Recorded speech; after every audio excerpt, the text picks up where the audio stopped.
Welcome to Regulate and Rewire, an anxiety and depression podcast where we discuss the things I wish someone would have taught me earlier in my healing journey. I'm your host, Amanda Armstrong, and I'll be sharing my steps, my missteps, client experiences, and tangible research-based tools to help you regulate your nervous system, rewire your mind, and reclaim your life. Thanks for being here. Now let's dive in. One of the most common things that I hear from people is, I don't have time.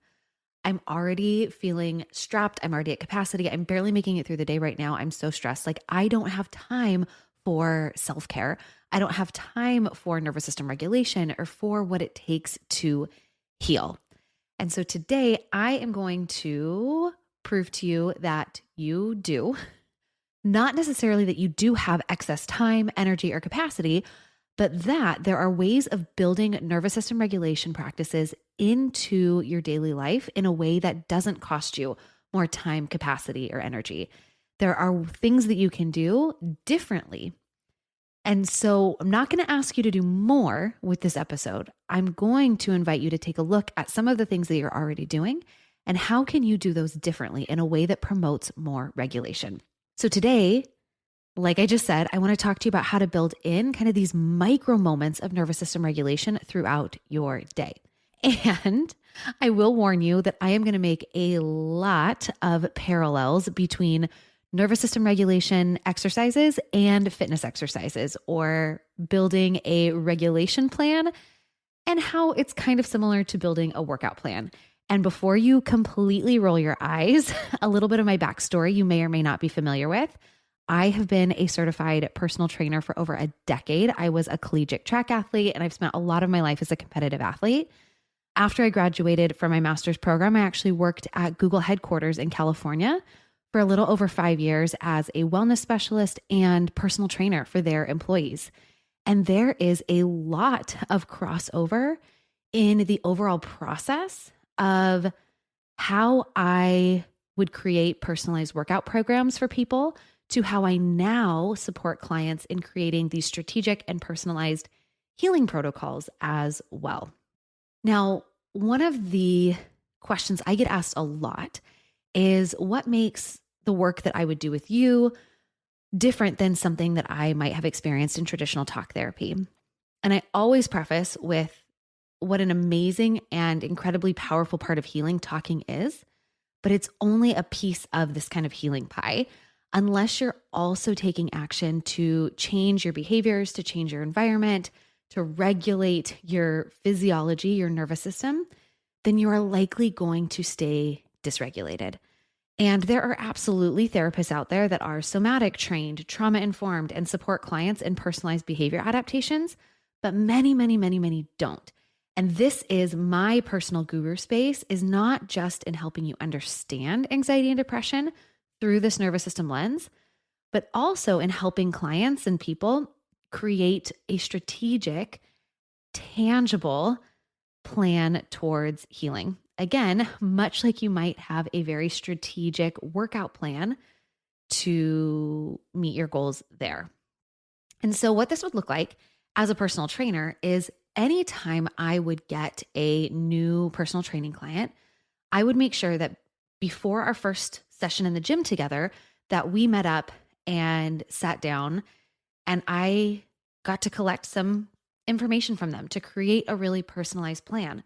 I would ask a lot of questions, things like, how would you describe your current fitness level? What are the goals for working together? Do you have any injuries or limitations that I would need to know about or work around? What's your prior fitness experience? What types of physical activity in the past have you liked or disliked? Have you worked with a personal trainer before? What about that experience did you like or dislike? What are you hoping is the same or different? What access do you have to certain resources? We would talk about just their general lifestyle. How much time do they spend sitting? How do they feel their hydration or their nutrition is?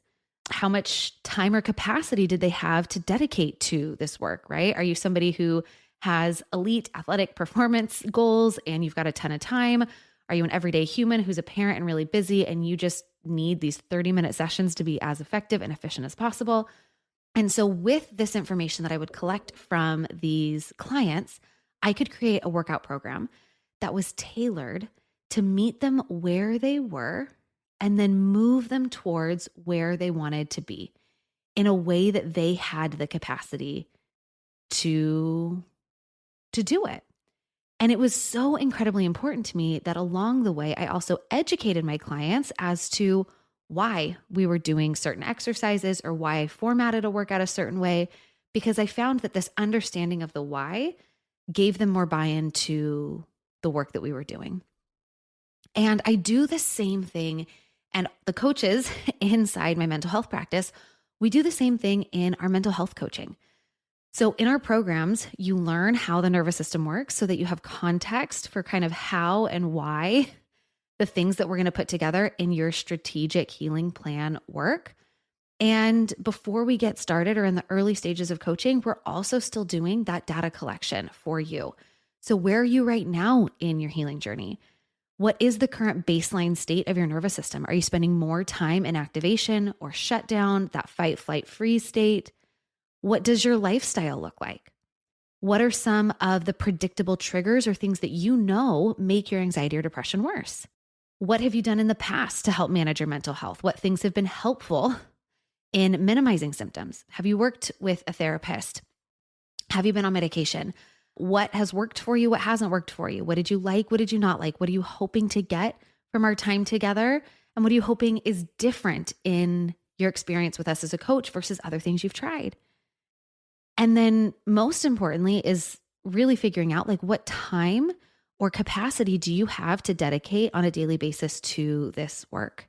And again, it is this initial inquiry that's so, so important because different things work for different people, different clients have different starting points, goals, capacities, resources, etc. And so when we're talking about nervous system regulation, here are some other ways that how my experience and work as a personal trainer parallels nervous system regulation work. So just like with a workout routine, right? I rarely got it perfect the first time. I would work collaboratively with clients over time to make shifts and changes until it felt like a pretty good fit. And same thing with different nervous system regulation practices. They'll need to ebb and flow in different seasons of your life, different days. You're going to have different capacities than others. And just like muscle is built through consistent repetitions over time, nervous system regulation happens the same way. In fact, when I talk about nervous system regulation practices, especially ones that we build into our daily life, I refer to them as regulation reps, right? What's one thing you can do to give you one rep towards feeling a little more regulated? And just like fitness is not a one and done, you do not get fit and strong, decide that you are done, and stay fit and strong. You have to show up for that work in some way as a lifestyle. And this can look a million different ways. The other thing to consider is how you train, right? If you are somebody who is recovering from an injury, or if you are training for a big specific event or competition, like a marathon or a powerlifting competition, you need to train in a really specific and intentional way.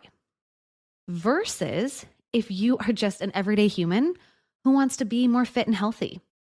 There are a lot more flexible ways in how you accomplish that. So in my time at Google and as a trainer in a lot of other gym settings, I trained competitive athletes and I trained just your everyday parent who wanted to just be a little more fit and healthy to keep up with their kids. And there was a different level of precision and specificity that went into those different plans and programs. And so the same thing applies. If you are just somebody who wants to, in general, be a little bit more regulated versus you're somebody who, your specific event that you're training for right now is anxiety management, getting to the other side of your depression and knowing how to stay there, there is going to be a different level of specificity and training. And I'll mention this again in a minute, but today's suggestions are more catered towards I just need a place to start. I don't know if I'm ready to go all in on my healing journey. I just know that I want to have a little bit more of a regulated nervous system. And that's what the second half of today's chat is going to cater towards. So before we get there, this feels like a really good place just to briefly talk about again, the difference between reactive and proactive regulation tools and kind of the in the moment regulation versus overall increasing your capacity or nervous system regulation baseline. And there's places that these differ. And then there's also places that these two categories overlap. So quick summary, reactive tools are the in the moment tools or exercises that support you when you are already dysregulated. So when you think about having these two different toolboxes, right, your reactive tools and your proactive tools, your reactive tools are the ones that meet you in those moments of I'm already activated. I'm already shut down. My thoughts are spiraling out of control. Like, now what? I need something right here, right now to help me regulate. Then our other toolbox are these proactive tools. And these are the things that you do on a daily basis to proactively regulate and increase your capacity to handle stress before it becomes overwhelming. So proactive is kind of these daily habits, daily practices that you use. So if you remember in episode 1 and 2, I talked about the nervous system ladder with those 3 different sections representing the 3 different states of regulation, the green zone, activation, that yellow zone, and shut down, the red zone. And then I said, I wanted you to imagine that you are standing at the top of that ladder holding a bucket. And that bucket represents your nervous system's carrying capacity. And any time throughout the day or throughout your life that something is stressful, it adds weight to your nervous system. It adds weight to that bucket. And when that bucket gets heavier and heavier, it pushes you further and further down the ladder into those states of dysregulation, into that yellow zone, that state of activation, or that red zone, that state of shutdown. And so where these categories of proactive and reactive tools align with this analogy is coming back to that bucket, right? There are 2 ways to make the load in that bucket more manageable. A is to make yourself stronger so that you have more capacity to carry a heavy load while still staying in that regulated state. And a lot of that is built through proactive lifestyle practices, stress management, nervous system regulation. The other way to make that load more manageable is to poke holes in that bucket periodically throughout the day. And we can do that with these reactive nervous system regulating practices. When we notice that that load is getting heavy, we're activating or we're shutting down, we do practice 1, 2, 3, poke some holes, let some of that stress discharge it from our body, literally. And now we have more space in our bucket because we let some of that load out. The other thing that's so important, I think, to note here is that practicing coping skills or these regulation exercises when you are calm is so vital to nervous system regulation as a whole. So again, like building muscles, right? If you know that you're going to be moving soon and you need to have the strength to lift heavy boxes or to move your couch, you cannot wait until the day of your move to do some bicep curls and expect that to be helpful. Same thing. You cannot just logically think, oh, well, like breath work could help me when I'm feeling anxious, or that somatic shaking thing. If you wait until you're actually in crisis or in a high level of stress to decide to try a regulating tool, you are not going to find it to be near as effective as if you have been utilizing and practicing that tool proactively, either when you're simply feeling regulated and you're just normalizing this as a practice for you, or in those lower levels of stress or crisis. So repetition, consistency, and effort allows you to build regulation and resilience that increases your capacity and ability to cope with stressors in the moment. And like I mentioned, also touching on where these categories overlap is with that exact concept. A lot of the practices that you are going to want to have access to in those moments of high stress or crisis can be the same exact practices that you build into your daily life or into a normal regulation practice. And again, paralleling this to building a workout plan, a lot of what my various clients did looked similar, right? Both my competitive athletes and my everyday humans, they did functional movements like squats, deadlifts, rows, lunges, all of these movements that by and large are universally beneficial for all human bodies because they mimic movement patterns that we use in our everyday life. It was simply the how they did them that looked different. So with any of those exercises, you can do them body weight, dumbbells, heavy barbells, cables. Are you doing the movements lighter or faster, heavier or slower, and so on? And so each movement can be shifted in countless ways. And so can all of these nervous system regulation practices. There is no one way to do any of these things. Different things are going to work for different people. And so knowing that there is nuance and personalization and a little experimentation that comes with building regulation practices into your daily life. So again, taking this understanding of how to build a workout program and paralleling it with anxiety, depression, and nervous system regulation. So if you remember a handful of minutes ago, I said, if you are recovering from an injury or training for a specific event, maybe like a powerlifting competition or a marathon, your training needs to be really specific and intentional.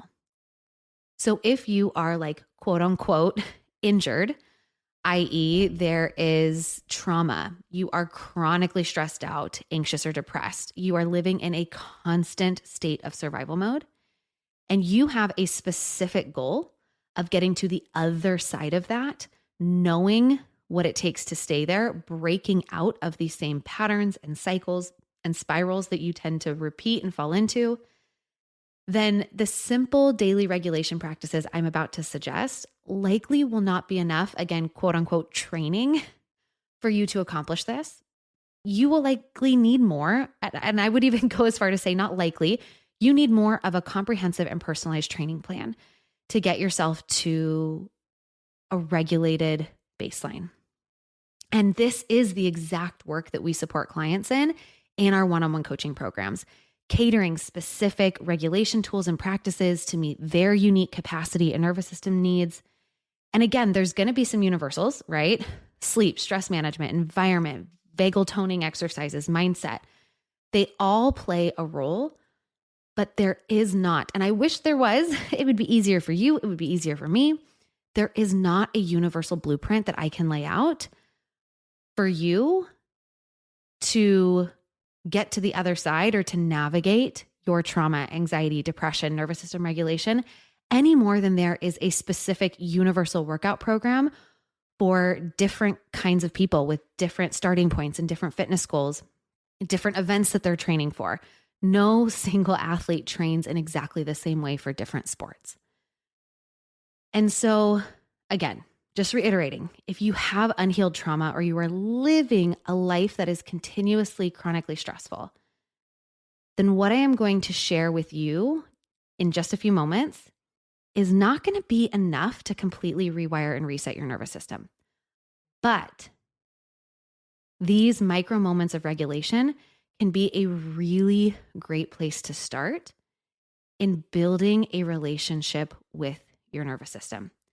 They are still going to be impactful in helping you to poke holes in that stress bucket and will still matter. So just to clarify, from here on out in today's conversation, I am not talking to the level of personalization that comes from one-on-one coaching and getting to know the personalized ins and outs of your life, your struggle, your capacity.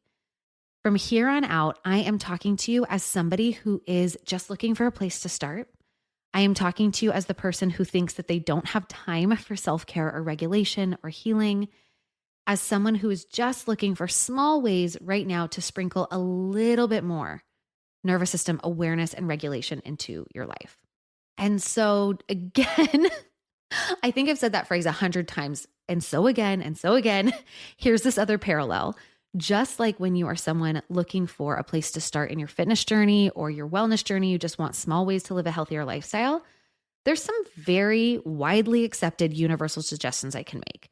Things like stay hydrated, try to drink about half your body weight in ounces each day, stand at your desk, make sure that you are getting up and walking around for 5 minutes every hour, do some rows or upper back strengthening to help you improve your posture, stretch, stay mobile, eat more vegetables, less processed food, get quality sleep, Get your heart rate up a few times a week in a way that you don't hate, and so on, right? These are just some general practices that if most people engaged in, they would be a little bit more fit, a little bit more healthy. So here are some micro moments of regulation that you can spread throughout your day to help you proactively practice these regulation tools, as well as to use them to periodically poke holes in your stress bucket to let out some of that load on your nervous system. And these are suggestions, again, for just small ways to live a little bit more of a regulated lifestyle. And with each of these, I'm going to give 10 suggestions. I am not asking you to do more. I'm asking you to do different. So a lot of these practices don't necessarily take more minutes of your day or more energy. We're looking at things that you're already doing, and can we do them in a different, more regulated way?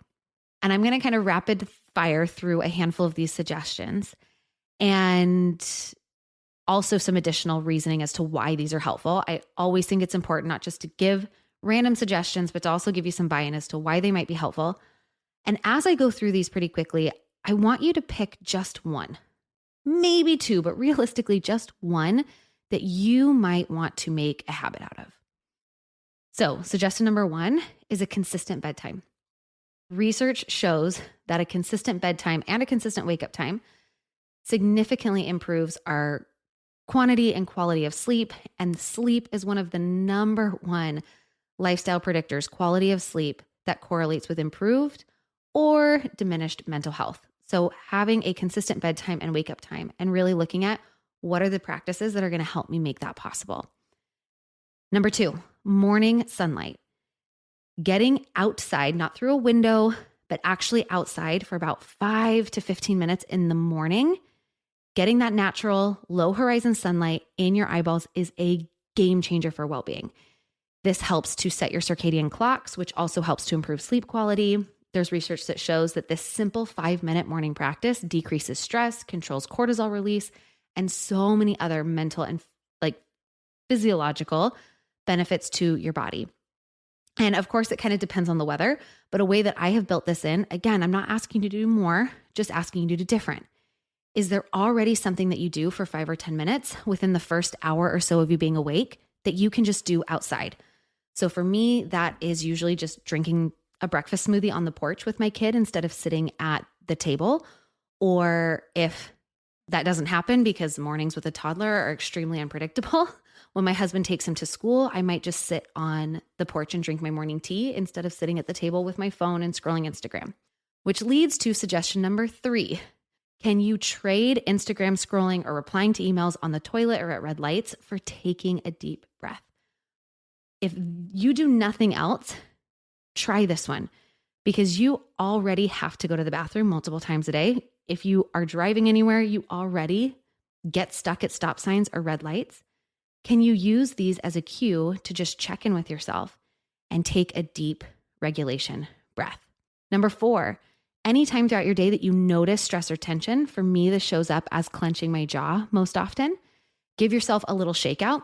Shaking is a natural way that our body discharges activated stress energy, or to do a big sigh or extended exhale. So it could sound like this.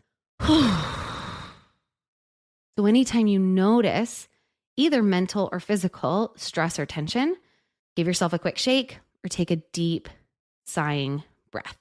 Number 5 is if you have trouble falling asleep at night, I recommend doing the legs up the wall exercise for 5 to 10 minutes. So literally just lay on the floor and put your legs up the wall. This activates your relaxation response because the blood from your legs flows towards your heart, slows down your heart rate, slows down your respiration rate, and automatically signals to your nervous system it's time to relax and chill, and can help you get a more restful night's sleep.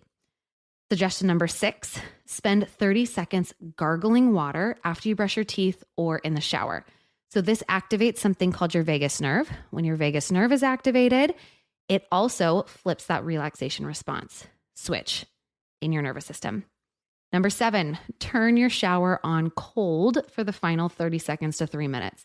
I'm sure this is the one that the fewest of you will choose, and we'll have a whole conversation around cold exposure and its benefits in a conversation in the future. But just know that 30 seconds to 3 minutes of cold exposure consistently throughout the week at the end of your showers activates your vagus nerve and has major positive psychological and physiological shifts. Number 8, move your body more. Just stand at your desk, go on a walk, do more physical activity in some way. Moving your body is going to help you to regulate as well. Simple one, also spend more time outside. Can you take your laptop and go work outside on the porch or in your sunroom or wherever? Can you just take 10 minutes at your lunch break to not be sitting at a table with your phone and go sit outside? And number 10 is throughout the day to eat less processed food and more gut healthy food, right? We have a mind-body connection. Things like fermented food or probiotics can improve your gut health, which can also support a nervous system regulation. So, quick review: consistent bedtime wake-up time, morning sunlight in your eyeballs within the first hour of being awake. Instead of Instagram scrolling on the toilet or at a red light, take a few deep breaths. Anytime you notice tension, shake it out or take a sighing breath. If you're having trouble falling asleep, legs up the wall, or you could do that anytime you're feeling anxious. You're already brushing your teeth, you're already in the shower. Can you gargle for 30 seconds or just make the water cold at the very end? Move your body more, spend more time outside, eat less processed food and more gut healthy foods. So taking a moment to reflect on this list, which one of those could you commit to?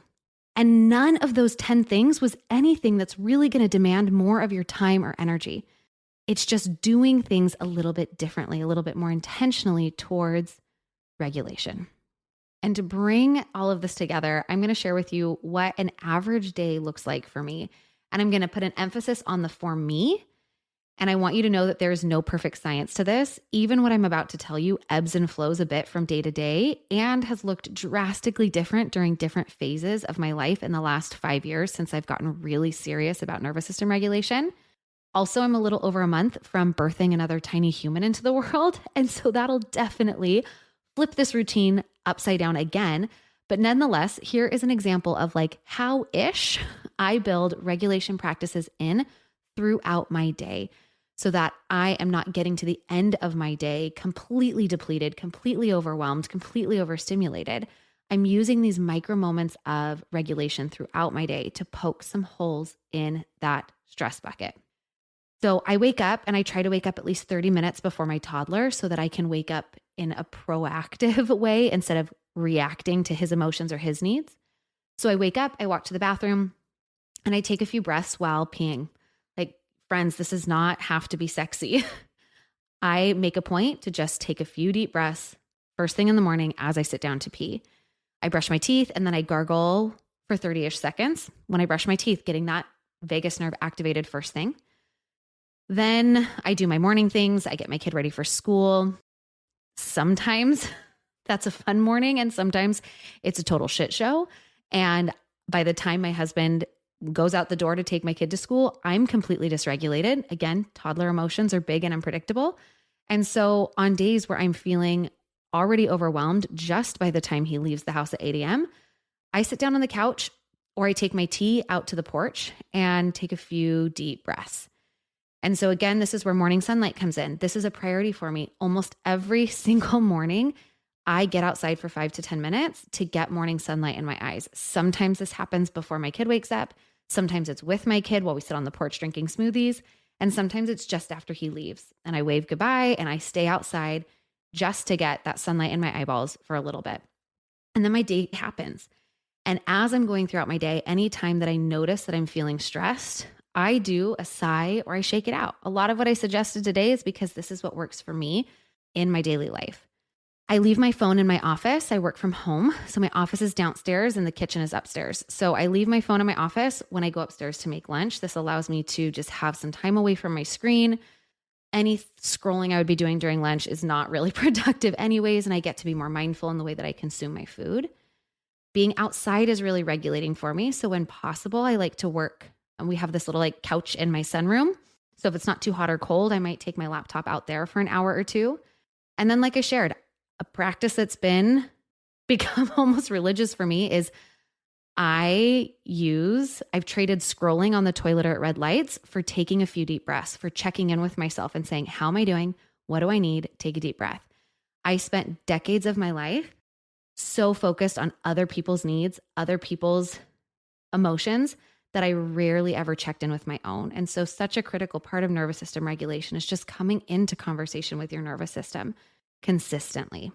And then once my kid is home from school and he's up from his nap, we try to go outside, gardening, go to the park, etc. And then at bedtime together, we have this fun routine where we do wiggles. So we shake it out together, right? I know that that helps him to discharge any activation from his day, but I'm also there for some regulation too. We do that legs up the wall practice together.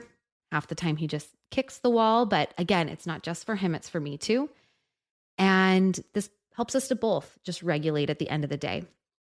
And then once he's down, I try to be in bed consistently by about 10 p.m. I get off my phone, ideally 30 minutes before then. And some other practices that I do, not necessarily on any specific day or time right now, is I do about a 30-minute workout 4-ish days a week. I do a more formal 10-minute meditation or practice another 4 days a week. And so hearing this, like there's nothing overly prescriptive about this, but these are tiny practices that I do on a consistent basis that make a difference, right? These regulation reps build up over time, because there was a time in my life where I would bulldoze through day after day after day after day without ever once checking in on how I was feeling or how I was doing. My to-do list was a marathon, and I never, ever stopped running that race. And so when you start to make a priority out of regulating your nervous system, you do live differently. And I'll repeat again, notice that none of the things I mentioned were much of a time suck. I didn't tell you that you had to do this perfectly curated hour-long morning routine, or that you had to hit the gym 6 days a week. Like most of us don't have the time, the capacity for that. So it's not about doing more. It's about just doing some things differently. Just one thing at a time that pokes a hole in your stress bucket, giving you a little bit more capacity throughout the day. One regulation rep at a time builds up over time. And again, the same way that fitness becomes sustainable is that you allow it to ebb and flow with different seasons of your life, but you stay committed to doing something. And nervous system regulation is the same. Regulating your nervous system means that you do things differently. You live a little bit differently. And what that looks like exactly is going to adjust based on the day and the season of your life. So to sum up today's conversation, the 3 tangible takeaways are: 1, I want you to identify what is one small regulation rep that you can add into your daily life. These daily micro moments of regulation add up over time, but start small, start with 1. And when that becomes habitual, when that practice becomes your new normal, that's when you can add another and add another. All of the things that I told you are layered into my daily life now. They started 1 practice at a time. Tangible takeaway number 2 are those 10 suggestions that I gave you. And I am going to leave that list in the show notes for you to reference. So tangible takeaway is that list of suggestions. Again, an invitation to pick 1. Tangible takeaway number 3 is to use these moments sprinkled throughout your day as a starting place to simply bring you into conversation with your body and to provide micro moments of regulation. And if you are looking for support in creating a more personalized or comprehensive nervous system regulation plan, this is the work that we do with clients every single day. Thanks for listening to another episode of the Regulate and Rewire podcast. If you enjoyed what you heard today, please subscribe and leave a 5-star review to help us get these powerful tools out to even more people who need them. And if you yourself are looking for more personalized support in applying what you've learned today, consider joining me inside Rise, my monthly mental health membership and nervous system healing space, or apply for our one-on-one anxiety and depression coaching program, Restore. I've shared a link for more information to both in the show notes. Again, thanks so much for being here, and I'll see you next time.